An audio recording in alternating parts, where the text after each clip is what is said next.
D I Khan میں بھائیوں میں جھگڑے کے دوران فائرنگ سے 4 افراد جاں بحق 2 زخمی ہو گئے۔ مرنے والوں میں میاں بیوی بیٹی اور ایک قریبی رشتہ دار شامل۔ پولیس کے مطابق فرار ملزمان کی تلاش جاری ہے۔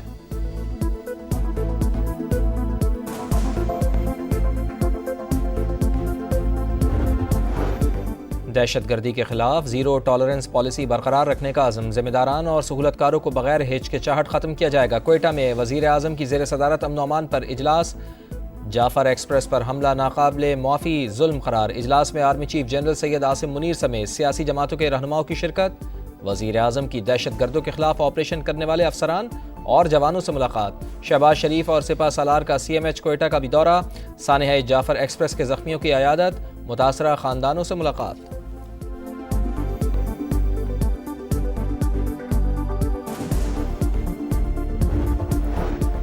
پاکستان کو دہشت گردوں اور خوارج سے پاک کرنا ہوگا۔ ناسور کو جڑ سے ختم نہ کیا تو پاکستان کا وجود خطرے میں پڑ جائے گا۔ امن نہیں ہوگا تو ترقی اور خوشحالی کا سفر رک جائے گا۔ ملک ایسے کسی دوسرے حادثے کا متحمل نہیں ہو سکتا۔ دہشت گردی کے خاتمے کے لیے قومی اتحاد اور یکجہتی وقت کی ضرورت۔ صورتحال پر اے پی سی بلائیں گے۔ وزیر اعظم کا کوئٹہ میں امن و امان کے حوالے سے اجلاس سے خطاب۔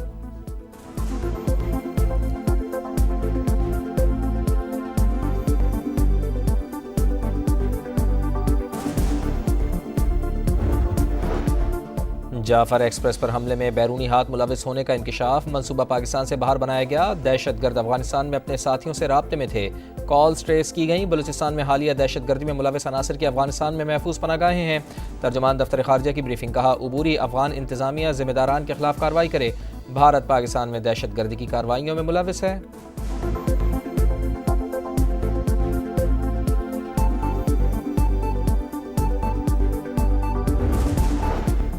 جب بھی دوست ممالک انویسٹمنٹ کرتے ہیں تو حالات خراب ہونا شروع ہو جاتے ہیں۔ گورنر سندھ کی میڈیا سے گفتگو۔ کہا پاک فوج نے دشمن کو سخت جواب دیا۔ وزیر اعظم اور آرمی چیف معیشت کے لیے دن رات کام کر رہے ہیں۔ چاہتے ہیں کہ کراچی میں بھی ترقی یافتہ کام ہوں۔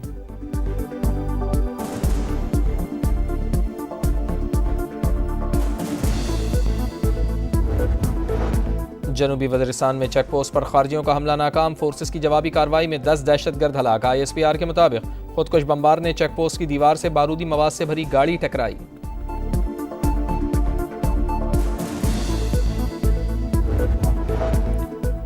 کراچی میں ٹریفک حادثہ۔ 4 موٹر سائیکل سوار افراد جاں بحق 2 زخمی۔ واقعات ماڑی پور روڈ، کلفٹن اور قیوم آباد برج پر پیش آئے۔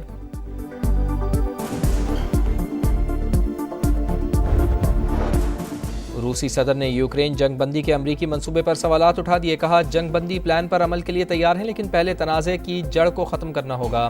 روس چاہتا ہے جنگ بندی نہ ہو، اسی لیے وہ تاخیری حربے استعمال کر رہا ہے۔ یوکرینی صدر ولادیمیر زیلنسکی کا رد عمل۔ امریکی صدر نے پیوٹن کا بیان مایوس کن قرار دے دیا۔ کہا پیوٹن کا جنگ بندی سے متعلق بیان مکمل نہیں تھا۔ امید ہے ماسکو صحیح قدم اٹھائے گا۔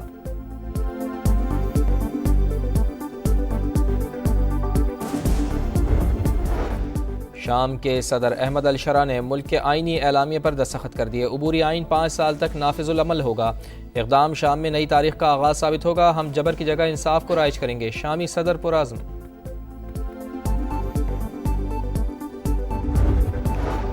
اور پنجاب کے مختلف علاقوں میں رات گئے بارش کے بعد موسم خوشگوار۔ مشرقی بلوچستان، خیبر پختونخوا، وسطی پنجاب، کشمیر اور گلگت بلتستان میں آج بھی بادل برسیں گے۔ پہاڑوں پر برف باری کا امکان۔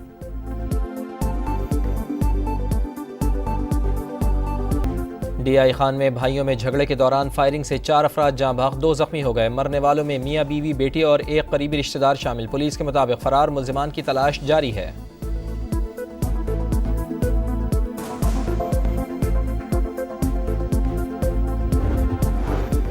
دہشت گردی کے خلاف زیرو ٹالرنس پالیسی برقرار رکھنے کا عزم۔ ذمہ داران اور سہولت کاروں کو بغیر ہچکچاہٹ ختم کیا جائے گا۔ کوئٹہ میں وزیر اعظم کی زیر صدارت امن و امان پر اجلاس۔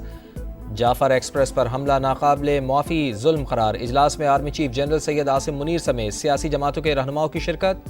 وزیر اعظم کی دہشت گردوں کے خلاف آپریشن کرنے والے افسران اور جوانوں سے ملاقات۔ شہباز شریف اور سپہ سالار کا سی ایم ایچ کوئٹہ کا بھی دورہ۔ سانحہ جعفر ایکسپریس کے زخمیوں کی عیادت۔ متاثرہ خاندانوں سے ملاقات۔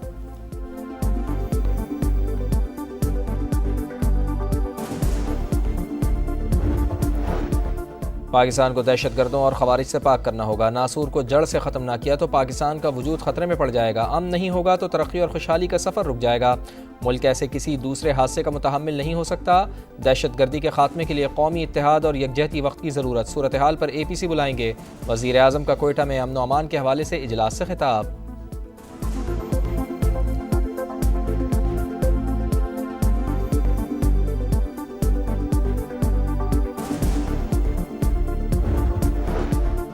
جعفر ایکسپریس پر حملے میں بیرونی ہاتھ ملوث ہونے کا انکشاف، منصوبہ پاکستان سے باہر بنایا گیا، دہشت گرد افغانستان میں اپنے ساتھیوں سے رابطے میں تھے، کالز ٹریس کی گئیں، بلوچستان میں حالیہ دہشت گردی میں ملوث عناصر کی افغانستان میں محفوظ پناہ گاہیں ہیں، ترجمان دفتر خارجہ کی بریفنگ، کہا عبوری افغان انتظامیہ ذمہ داران کے خلاف کارروائی کرے، بھارت پاکستان میں دہشت گردی کی کارروائیوں میں ملوث ہے۔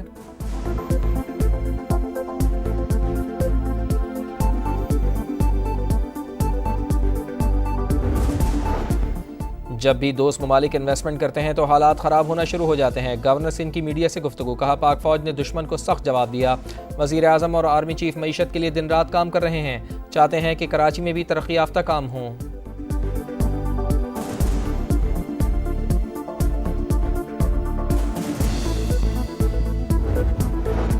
جنوبی وزیرستان میں چیک پوسٹ پر خارجیوں کا حملہ ناکام، فورسز کی جوابی کارروائی میں 10 دہشت گرد ہلاک، آئی ایس پی آر کے مطابق خودکش بمبار نے چیک پوسٹ کی دیوار سے بارودی مواد سے بھری گاڑی ٹکرائی۔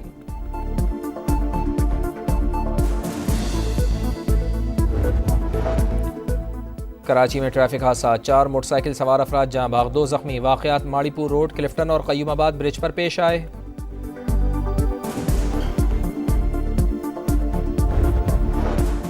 روسی صدر نے یوکرین جنگ بندی کے امریکی منصوبے پر سوالات اٹھا دیے، کہا جنگ بندی پلان پر عمل کے لیے تیار ہیں لیکن پہلے تنازع کی جڑ کو ختم کرنا ہوگا، روس چاہتا ہے جنگ بندی نہ ہو اسی لیے وہ تاخیری حربے استعمال کر رہا ہے، یوکرینی صدر ولادیمیر زیلنسکی کا رد عمل، امریکی صدر نے پیوٹن کا بیان مایوس کن قرار دے دیا، کہا پیوٹن کا جنگ بندی سے متعلق بیان مکمل نہیں تھا، امید ہے ماسکو صحیح قدم اٹھائے گا۔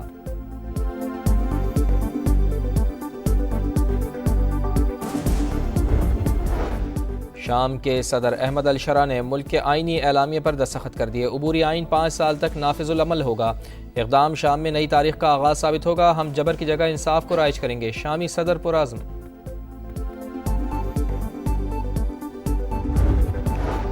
اور پنجاب کے مختلف علاقوں میں رات گئے بارش کے بعد موسم خوشگوار، مشرقی بلوچستان، خیبر پختونخوا، وسطی پنجاب، کشمیر اور گلگت بلتستان میں آج بھی بادل برسیں گے، پہاڑوں پر برف باری کا امکان۔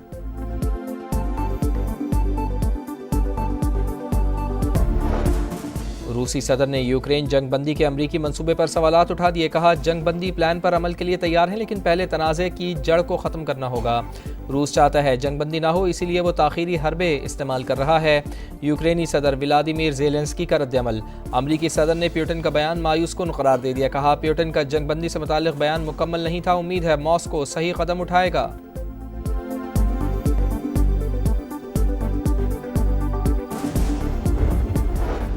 شام کے صدر احمد الشرا نے ملک کے آئینی اعلامیے پر دستخط کر دیے، عبوری آئین 5 سال تک نافذ العمل ہوگا، اقدام شام میں نئی تاریخ کا آغاز ثابت ہوگا، ہم جبر کی جگہ انصاف کو رائج کریں گے، شامی صدر پرعزم۔